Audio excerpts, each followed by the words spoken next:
Bonjour à toutes et à tous, merci de nous rejoindre pour cette 27e édition de l'Hebdo IT et Télécom. Et comme chaque semaine, je suis en compagnie de Guy Hervier. Bonjour Guy. Bonjour Jean-François. Alors Guy, parmi la nombreuse actualité de la semaine, avec notamment beaucoup de salons qui ont un peu animé la scène parisienne, si l'on peut dire, une info qui a vraiment émergé, c'est chose sur laquelle on n'aurait pas parié il y a quelques années, l'arrivée de SQL Server, donc de Microsoft, sur l'environnement Linux. Oui.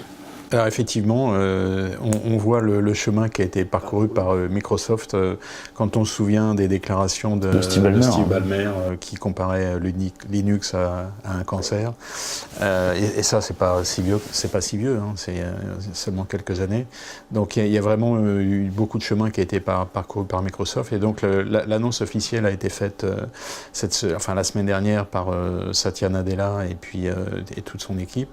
Donc Satya Nadella fait une présentation évidemment très haut niveau, comme on dit, high level en anglais, où il explique que la donnée, c'est l'électricité du 21e siècle, enfin bon, des choses un petit peu générales. Et puis après, il y a Scott Guthrie qui est en charge de SQL Server, donc qui descend un petit peu, qui explique un peu la stratégie.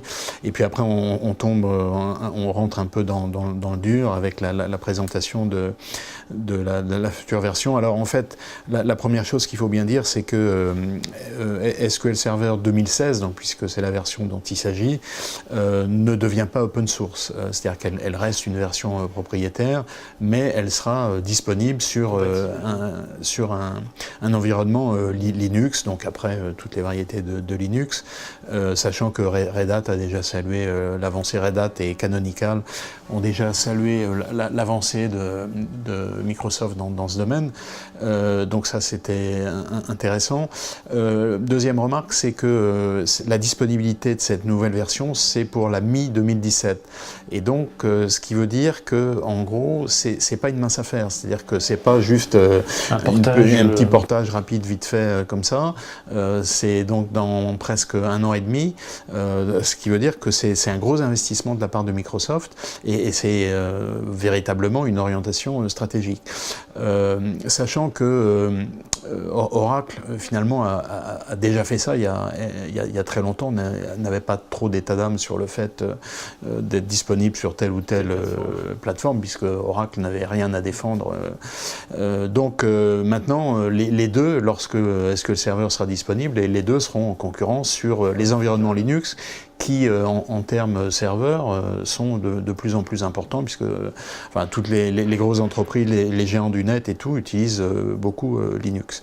Et donc sur ce plan-là, Microsoft a apparemment une stratégie assez offensive, puisqu'en particulier, il a un programme de migration qui propose à tous les utilisateurs de SGBD Oracle de venir utiliser SQL Server 2016 sans payer, en offrant la licence. Donc c'est vraiment...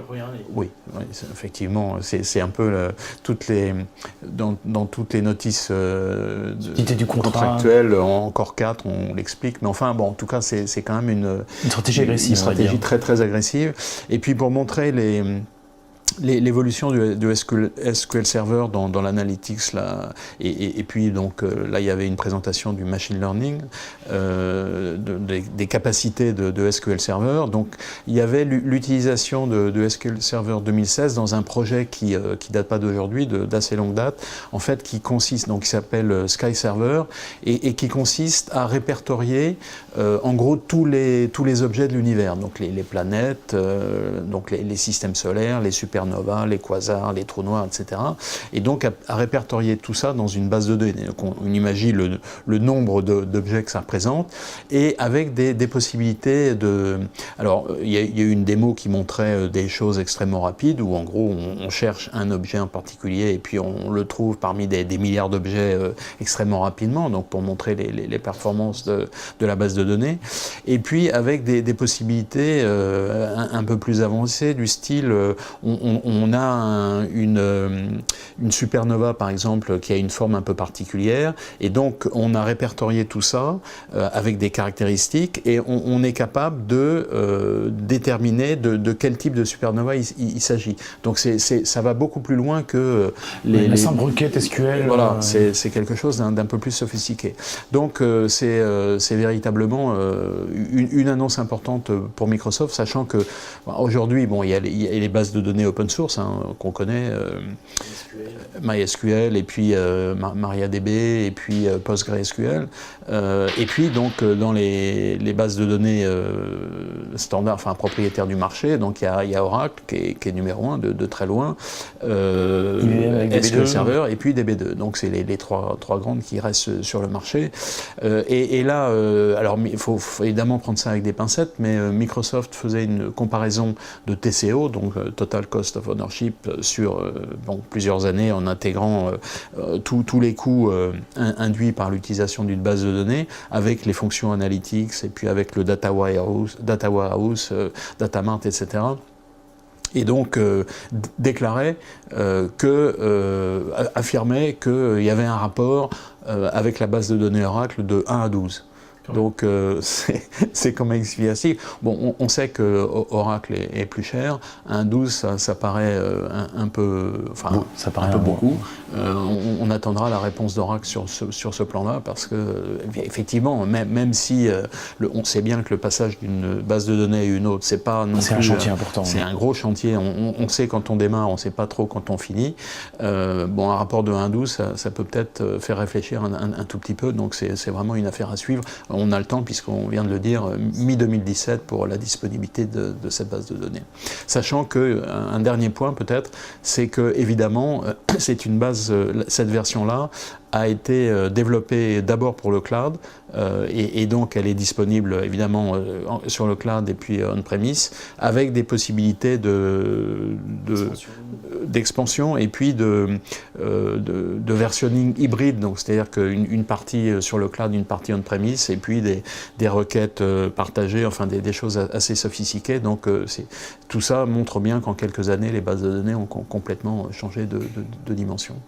Alors ça, c'est le marché de la base de données. Autre marché qui est assez agité, finalement, c'est un marché dont on parle pas mal en ce moment, c'est le marché de l'hyperconvergence, avec des nouveaux entrants et puis des acteurs traditionnels qui réagissent, j'allais dire, enfin, parce qu'on a parlé de Cisco il y a quelques semaines, oui. Et là c'est HP qui s'y met, si je peux dire. Elle n'est pas tout seul en plus. Alors c'est vrai, donc c'est un marché intéressant à suivre. Bon, le marché des serveurs traditionnels, on va dire, ronronnait un petit peu, avec, il y avait l'arrivée de nouveaux processeurs Intel, il y avait des mémoires éventuellement SSD plus rapides, etc. Donc plus de performance, donc ça ronronnait tranquillement. Et puis Cisco est arrivé il y a quelques années, en 2009, avec son architecture UCS, donc là on parlait de système convergé. Et puis un peu plus récemment, on a franchi encore une étape supplémentaire dans la convergence, et donc on parlait de hyperconvergence, avec là pour le coup de nouveaux acteurs. Donc il y a eu Nutanix, et puis il y a eu SimpliVity, et puis il y en a encore quelques autres. Nutanix, SimpliVity, c'est les deux majeurs. Donc là c'était des startups. Donc Nutanix, c'est aujourd'hui une grosse startup, puisqu'elle est valorisée plus de 2 milliards de dollars, donc on est quand même à un niveau assez important. Et donc ces nouveaux acteurs finalement avaient quand même, alors je ne vais pas utiliser le mot disrupté parce que c'est pas très français, mais enfin en tout cas avait changé un petit peu la donne, et de manière assez, alors peut-être on pourrait dire surprenante, les acteurs traditionnels des serveurs étaient un peu attentistes.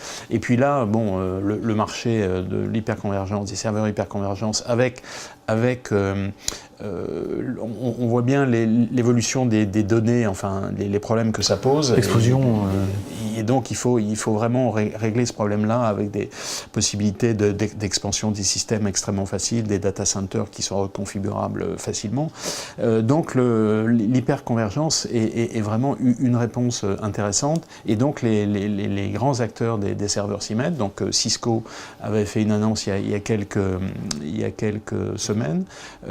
La semaine dernière, c'est HP, alors qui par l'intermédiaire de Meg Whitman à l'occasion l'occasion de la présentation des résultats financiers, a dit que HPE, puisqu'on parle de HPE maintenant entreprise, allait annoncer prochainement un système hyperconvergé qui, a-t-elle précisé, sera basé sur les serveurs Proliant, donc une solution interne, faisant remarquer que contrairement à Cisco, qui elle ou lui, on ne sait pas ce qu'il faut dire, avait une solution qui était basée sur des solutions qui venaient de fournisseurs externes. Et puis il y a eu aussi cette semaine un accord entre Juniper et Lenovo. Donc là c'est encore un petit peu plus flou, c'est en devenir, mais s'associant pour proposer un système dans ce domaine hyperconvergence, sachant que Lenovo, alors Juniper, donc réseau Lenovo serveur, il manque la partie stockage.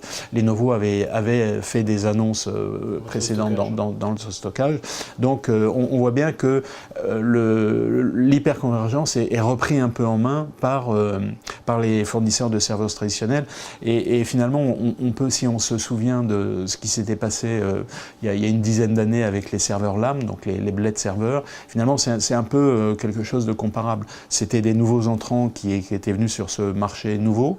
Donc on se souvient de RLX, une société texane, je crois. Enfin, on s'en souvient pas forcément, mais bon. Voilà, enfin on s'en souvient. Vous vous en souvenez? Donc qui s'était lancé sur ce marché un peu novateur. Et puis bon, elle s'est fait racheter par HP précisément, et puis donc après les blades sont rentrés dans le giron des serveurs traditionnels qui les ont absorbés. Donc est-ce qu'on va assister au même phénomène? On verra, sachant que peut-être là pour le coup, dans l'hyperconvergence, les fournisseurs de serveurs traditionnels ont attendu un peu longtemps, et Nutanix et SimplyVT ont déjà acquis une certaine taille. Donc est-ce que les choses vont se passer de la même manière? C'est pas sûr, sachant qu'il y a des informations qui circulaient qu'il y avait eu déjà des tentatives de rachat de ces deux entreprises par des gros acteurs. Donc c'est vraiment une affaire à suivre. En tout cas, c'est un marché qui bouge très très rapidement. Alors on change un peu d'univers. Autre sujet sur lequel vous avez souhaité revenir cette semaine, dit la problématique de la mobilité et du mobile dans le cadre du transport aérien, qui devient un peu la télécommande ou le couteau suisse du voyageur aérien, si je puis dire. Absolument, absolument. Donc on le voit bien, enfin si on prend l'avion de temps en temps, on voit bien quand même que les choses ont évolué ces derniers temps, puisque si on parlait du billet électronique il y a déjà très très longtemps, puis on ne le voyait pas arriver. Enfin, on avait toujours des billets papier, on se demandait pourquoi il fallait toujours apporter son billet papier alors qu'il suffisait. Mais maintenant ça y est, on y est. Et on voit bien que quand on prend l'avion, le mobile, c'est vraiment l'outil qui sert à faire quasiment toutes les étapes de l'enregistrement des bagages et puis confirmation du vol jusqu'à l'embarquement et récupération des bagages. Et donc là, c'est la CITA. Donc la CITA, c'est une institution en fait qui est une mutualisation des compagnies aériennes pour fournir des services, des systèmes informatiques à l'ensemble des compagnies aériennes et des aéroports, et donc qui a fait une petite publication sur l'utilisation du mobile aujourd'hui, où on en est, et puis de l'Internet des objets demain, et qui montre que donc le mobile c'est vraiment installé, et qui a fait une étude assez intéressante qui montre en fait dans le cycle de vie du voyageur, donc à partir du moment où il commande son billet, donc chez lui maintenant la plupart du temps, jusqu'au moment où il récupère son bagage, a fait une espèce de graphique où il y a en gros les émotions positives et les émotions négatives qui viennent de ce voyageur. Et en fait, il y a deux moments. Donc si on a pris l'avion il y a quelques années où c'était relativement facile, aujourd'hui c'est vrai que c'est devenu c'est pas un cauchemar. Un peu le parcours du combattant, d'abord il y a des mesures de sécurité. C'est vraiment compliqué, quoi. Et donc dans ce trajet, qui est un peu le parcours du combattant, il y a vraiment deux endroits qui sont très très marquants, où les émotions négatives sont très importantes. C'est le moment où on passe la sécurité. C'est vrai qu'il y a toujours une ambiance un peu tendue. On se demande finalement ce qui va se passer. Et puis ça nous fait rappeler tous les événements qui arrivent dans ce domaine-là. Et puis le moment où on récupère ses bagages. Et justement où on se pose la question, est-ce que je vais les récupérer et donc je dirais que l'objectif des compagnies aériennes, même si elles ne l'expriment pas de manière aussi claire, c'est de faire en sorte qu'avec l'utilisation des technologies et des technologies contextuelles et le mobile, on va pouvoir finalement avoir un trajet qui sera un peu plus fluide, dans le sens où il sera plus facile, et dans le sens où elles vont pouvoir non plus superviser, mais prévoir les cheminements des passagers et éviter les queues d'attente qui sont monnaie courante. Donc ça, c'est une étape, c'est là où on en est aujourd'hui. Donc on voit bien le mobile est très fréquemment utilisé. Et puis donc la prochaine étape, c'est l'Internet des objets. Et là, même si les investissements, puisque un tiers des compagnies aériennes disent avoir déjà investi dans ce domaine, la grande majorité déclarent être convaincus du fait que ces technologies de l'Internet des objets apporteront des bénéfices immédiats. Donc là, il y a déjà des exemples alors ces compagnies et aéroports, il y a déjà des exemples d'applications. Donc il y a l'aéroport de Miami qui a mis des capteurs un peu partout dans l'aéroport pour réguler la température et faire une optimisation des dépenses d'énergie. Il y a l'aéroport de Schiphol à Amsterdam qui a fait une chose un petit peu différente, qui a mis des capteurs sur tous les objets qui ne sont pas connectés, du style, par exemple, les escaliers d'avion. Parce qu'on pense toujours qu'on arrive directement dans l'aéroport, mais il y a encore on arrive sur le tarmac et il faut arriver à un escalier. Les caddies, enfin tous les objets qui ne sont pas connectés, donc a mis des capteurs pour suivre un peu l'évolution de tous ces objets-là et optimiser leur utilisation en fonction des besoins. Et puis d'autres applications, EasyJet à Gatwick, qui elle, alors là pour le coup c'est un mélange d'Internet des objets avec le mobile, qui précisément pousse de l'information contextuelle aux voyageurs pour lui faciliter la vie dans son trajet, dans son cheminement jusqu'à l'embarquement.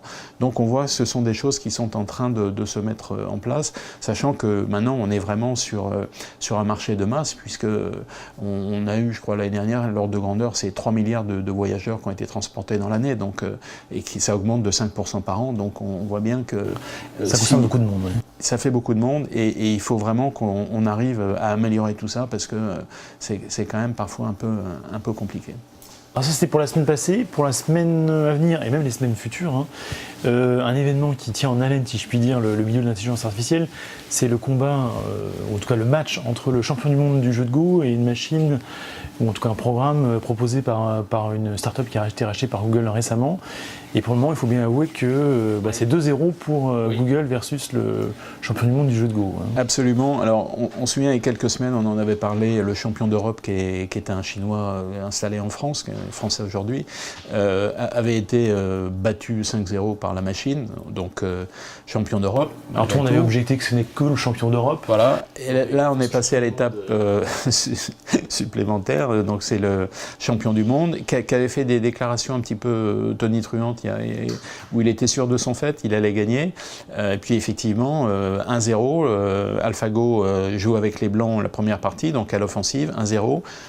Donc on se dit la deuxième partie, Lee Sedol, qui est le champion coréen, va jouer lui avec les Blancs, donc c'est lui qui va avoir l'offensive, donc ça va changer un peu la donne, et puis finalement il s'est fait battre par la machine, sachant qu'à la conférence de presse qu'il y a eu après, parce que c'est retransmis en direct sur une chaîne YouTube, il y a une journaliste qui lui a posé la question de savoir comment il se sentait au cours de la partie, et il répondait que et s'il voyait quelques faiblesses dans le programme, puisque c'est le programme dont il faut parler, et donc il a répondu qu'à aucun moment il avait eu la sensation d'une faiblesse dans la machine, et qu'à aucun moment il avait un sentiment d'être dans une situation où il gagnait, il était en train de gagner. Et pour donc après, il était une situation beaucoup plus humble, où il disait qu'il allait faire de son mieux sur la troisième partie pour essayer au moins d'en gagner une victoire. Et il n'avait pas l'air sûr du tout de son fait. Donc on voit bien que là, les progrès ont été extrêmement rapides. Et bon, sans trop s'avancer, on pourrait dire que c'est un peu comme un match de Coupe Davis quand il y a déjà 2-0. Bon, il y a le double qui arrive, là il n'y a pas de double, mais c'est quand même bien parti pour AlphaGo. Et donc ce sera une étape, hein. On se souvient, il y a 20 ans, c'était les échecs. Et les échecs. Il y a eu Watson, et puis là maintenant c'est le jeu de Go que que peu de monde connaissait avant cet épisode, mais en tout cas c'est vraiment une étape qui va être franchie. Ça, c'était pour les événements de la semaine à venir. Et puis, on finit par un petit coup de gueule sur... alors, on continue la saga de vos installations Windows 10, et avec les mises à jour qui ont tout remis par terre, si je puis dire. Voilà. Oui, alors effectivement, on en avait déjà parlé, et donc hier, donc j'éteins mon PC normalement, et donc mise à jour.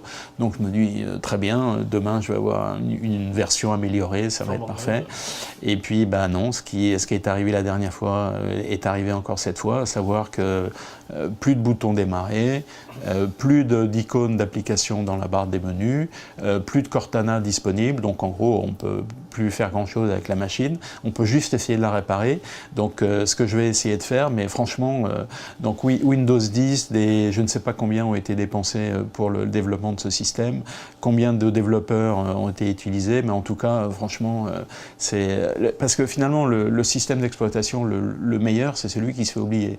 Et là, en l'occurrence, il se rappelle à votre bon souvenir, ou plutôt à votre mauvais souvenir, et c'est vraiment un gros mauvais point pour Windows 10. Donc je pense que, alors pour être précis, en fait, c'est une mise à jour qui a été proposée par Microsoft à partir d'un système existant. Voilà, un système existant. Donc la conclusion, c'est qu'il va falloir faire une mise à jour, une installation propre du système pour espérer que ça fonctionnera correctement à l'avenir.